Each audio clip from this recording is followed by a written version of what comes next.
All right, so my last lecture, I was emphasizing that the Arameans, the main thing that I really want you to just kind of take in very simply,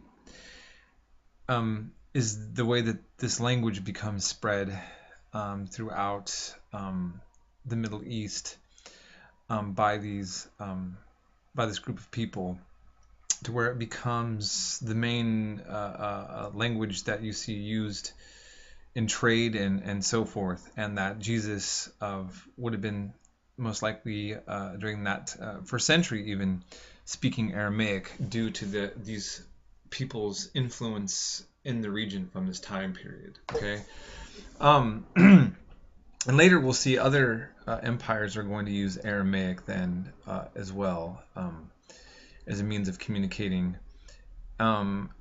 You had the Phoenicians coming in. The Phoenicians are very important. I wanted to go back to this. They come out of Canaanite culture, and there's to this day in modern Lebanon, there exists a certain branch of ultranationalist Lebanese Christians that don't want to be linked to the Arab conquests of the Middle East, and actually claim that they are Phoenician and they will not claim being Arab. That is historically problematic, like all national identities are. But instead of debating it, I just wanted to point out that people that live in that area today, you do see some people still wanting to identify as Phoenician. But for the most part, Lebanon is considered at this point an Arab country, Christian or Muslim or whatever their religion. But the Phoenicians, they weren't just from Canaan. They spread out because they were sea peoples. And Carthage, when we go over Roman history, you're going to see, which is now in modern Tunisia and Africa, they set up a colony there. Very significant. They set up colonies in Spain. And they end up being, as this book pointed out, and here's what's important, it appears that the nature of their trade networks made them cultural conduits between Near Eastern or Middle Eastern civilizations and the regions that we consider Europe now. And they were able to spread a lot of ideas. And one of the most fundamentally important legacies left behind by the Phoenicians that many people may not realize, and is that they create the source of our alphabetic system.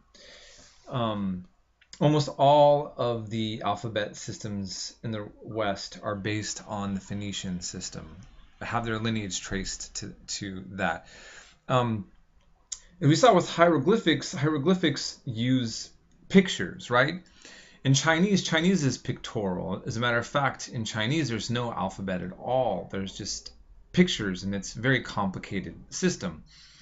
Japanese then creates a phonetic system. I think they build on the Chinese system. Very complicated. Different writing systems are simpler than others, and some are more complicated. Whatever the case, whatever you think about what is easy or not easy in terms of scripts, the essentially Proto-Canaanite, as it's called, alphabet that they used is going to spread out through the Mediterranean. The Greeks and the Romans are going to adopt it. And also, it's not mentioned in the book, the earlier writing of the Jews, of the Hebrews, was the Phoenician. And in the Dead Sea Scrolls of the Bible, if you were to take a look, you'll see the Hebrew script, which is actually an Aramaic script, by the way. So the Jewish people, again, they don't really talk about this in the book, borrow scripts from other peoples. They do not invent their own script. They borrow it. And that's typical of many different cultures, by the way. So the Hebrew that you see now is really it's more closely related to the Aramaic branches of scripts. And the old Hebrew was the Phoenician style. And you'll see in the Dead Sea Scrolls is going to say that when God's name comes up, and we'll talk about that more, Yahweh, or the YHWH consonants, that the scribes interestingly used the old Phoenician script to make the name of God stand out, as opposed to the writing that developed later for Jews. So, we're going back a long time, but here we see that these peoples, the Arameans and the Phoenicians, are leaving their mark on things very significant to the topic of Western civilization. And so I just kind of want you to think about those points, okay, as we slide into the next few discussions. So then the chapter moves on from that and talks about empires striking back, the Neo-Assyrian and the Neo-Babylonian dominance. So what it's really talking about is that Assyria and Babylonia, they were always there. They didn't disappear, but they weaken in power and they reemerge. Just to give you a concept of this, think about the way, China, when I was in high school, nobody was worrying about China. Not really. America cared about it in terms of it being communist. But China was really kind of marginalized. And there was a fear of Russia. And Japan was booming in technology. And China wasn't a big part of the discussion. Now, Japan is somewhat marginalized on politics at the expense of China. And China is seen as a rising superpower again. Well, it was a superpower in the past. It became weak over a period of time. It was dominated by the West. And through the Communist Revolution and its success at becoming independent from the West, and then eventually even independent from Russia, it is reemerged. So why am I talking about China? I just wanted to point out, to remind ourselves that sometimes states come and go. Other states fade away. Sometimes they don't exist. There used to be the Soviet Union. The Soviet Union doesn't exist anymore. It existed since World War I. And then when I was almost finishing up high school, the Soviet Union falls apart. Russia didn't fall apart, but its dominance of the area, which they call the Soviet Union now, the United States has many military bases along its frontiers. And so Russia is attempting to reemerge out of the ashes of the Cold War. Again, I don't want to confuse you by bringing up modern history, but I want you to kind of picture, when you conceptualize the past, to look at it in similarities between what's happening now. Okay, so what ends up happening is that Assyria and Babylon is able to reassert itself on the world stage at this time period. Okay, and here, this is a picture of a Baal god from Canaan, the Ugaritic culture of Canaan, specifically this became a very popular god. And I wanted to bring this up because if you read the Bible at all, in the Jewish Old Testament or the Hebrew Scriptures, this is the evil. This is what the prophets in the Bible are always getting mad about, them worshiping this god, Baal or Baal. And so Baal is a very popular god that spread the worship of Baal or Baal was spread through the Phoenicians and condemned heavily in the Bible.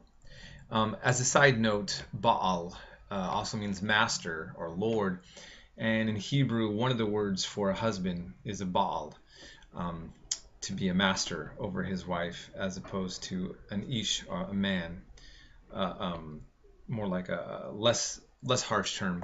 And there's interesting comparisons between the difference between different terms for husband in Hebrew, but so I'm just mentioning that Baal can be used in different contexts, but when we refer to it in this section, we're talking about this god. Okay, and then here we have the picture of the Assyrians going off to war. I just want to say something, that if you look in this chapter 2 as well, the way that Assyria and Babylon handle things through war, and how they calculated frightfulness they do on their enemies, the way that they deport peoples and rip off their flesh and mutilate them, is absolutely terrible and unfortunately absolutely common throughout all ages. I'm just appalled and shocked often how, as a historian, I cover a certain time period and always see one kingdom raping and pillaging and destroying their enemies in the most gruesome ways.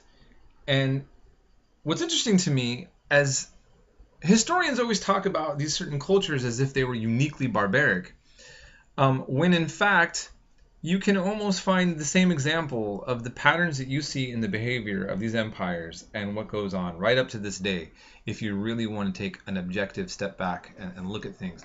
Yes, some nations do go to war somewhat more humanely, but I'm not quite sure it's always as different as they would like to say.